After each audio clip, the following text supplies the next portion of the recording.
This particular project is for a company called B2B.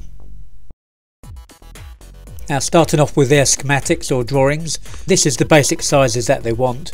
Then Sculpture Studio is trying to work out a size or a method and the way of actually constructing it so it's practical to use inside the shops. This particular project had to happen relatively quickly. It was in under 3 weeks. So we went about it in the process that we used MDF wood, a Conti-Plas, and this ensured us having a nice flat, clean surface. And then even when it comes to little raises or drop surfaces of say 3mm here I'm pointing at, and this is where kind of poster or display was going to be going. Now, after actually cutting out the front and the sides and the back, then on the corners we actually start to add polystyrene sections, and this gave us the ability to give the whole thing a nicer boxy form like in a radius, and then we can sand it down. And here I am just filling all the corners and making sure that when we take a fiberglass mould it all comes out quite simple. We've decided to use the polystyrene on the corners, and we can just sort of block them up and then sandpaper them back until everything was filled in nicely. And then we PVA blue it a couple of times, and then we go with a few waxes in order to prepare it for the fiberglass. Now, we've decided to make a quick glass fibre mould, and this is what we call a waste mould, because it's only really good enough to get one from, and then it's wasted. And then next time we actually clean the internal side of the mould up, and then we get a lovely cast from that. Here it is beginning to take shape. We're getting lovely and square and making sure the whole thing has a nice radius edge on all the corners, because as the customers come up and they want to touch this kind of item in the shop, which everyone wants to, we make sure it's nice and safe to handle. We begin the mould making process. We create walls wherever the split lines are going to be, and then we'll lay up in gel coat as and when we need it, and then we add the fiberglass to the gel coat. But on the front surface we're actually adding we're leaving a window so we can actually lean inside the mould and then join it internally, because it would be a sealed unit otherwise. We're also adding some battens of wood to the top, making sure that when the fiberglass is going off it doesn't change form, and this just helps it keep it lovely and square.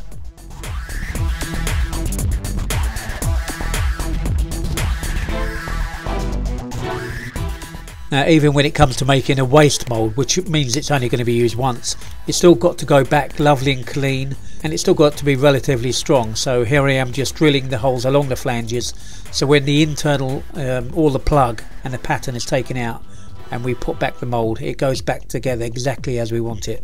It's also important to finish the mould off externally as well, because as all the people in the workshop are going to be handling this mould, perhaps sometimes without gloves, we make sure there's no what we call wieners, that there's no sort of splinters that appear. So we give it a good rub down and make sure that we can handle the mould comfortably and with confidence. And once the mould is all separated and the pattern is thrown away, we clean up the internal of the mould as much as we can. Then we'll give it a couple of good waxes and a PVA blue, and this is basically a release agent for when we lay up the fiberglass cast itself.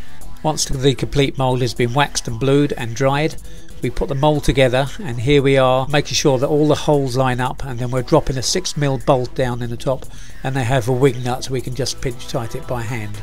And it's important to chase around in line, and that way you get it true as you work along. Once all the whole internal of the job has been laid up, we then take it out of the mould, put the mould to one side, and we keep it safe just for the moment while we work on the first pattern. And it's important that we get it out and we keep it nice and straight and nice and clean. We're washing off the blue, and now we're taking off all the sharp edges where the seam line had been. Now here I am just adding extra bits of fiberglass so we can then add the microphone, the speakers and camera as well, because when it's in the shop it is an interactive phone. It means that the public then can interact with the actual telephone, and somebody can talk to them and hear what they're saying at the same time. Now the whole thing is beginning to take shape, including the back door. We wanted to make sure that whoever is putting in the camera and the microphone and the speakers can actually get into the back of it and then service whatever they're doing, and then put the whole trap door back on really neatly. And also where the speakers are, we use the aluminium mesh, and this looked fantastic. We also constructed the base, and this was aluminium plate, and we put little rubber stopper feet on the floor, and this made sure that if you had an untidy floor or a bit of a wobble floor, it would keep it nice and square and balanced. And also at the same time it kept the marble floor wherever shopping centres they went in safe, and it allowed the lead to go underneath the actual base itself and then go up through the centre column. We wanted to make sure that the whole thing was relatively simple for transportation, fixing up back out in the shop and then undoing again.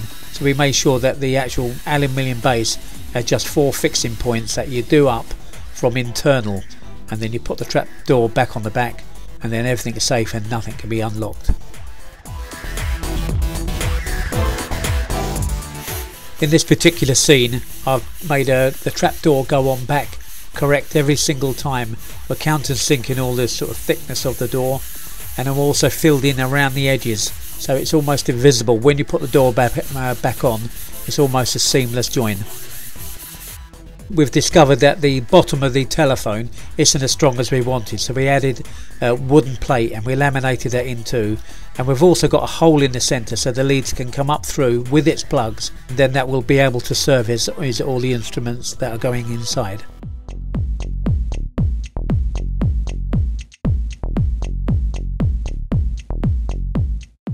As usual, this is going to be travelling around the country, the shopping centre in all the Tesco's, I should imagine, and so we made up a little lightweight packing case so it can be stored away very, very comfortably, and keeping the whole thing and the paintwork safe. Once all the fiberglass in work and all the kind of structural things are built, we then get on with the preparation work, and we give it primers and we flatten it back, and we give it primer and we flatten it back, primer again, flatten it back, and this is kind of endless until we end up with a kind of car body finish. And all of these take time, you know, each time you spray something it takes at least 3 or 4 hours to set before we can even start to rub it back, but it does take time and it's worth it in the end. Unfortunately we don't have a finished shot of the whole thing, but it all went really, really well. It was completed on time and the client was extremely happy with it, so thank you very much indeed for the work.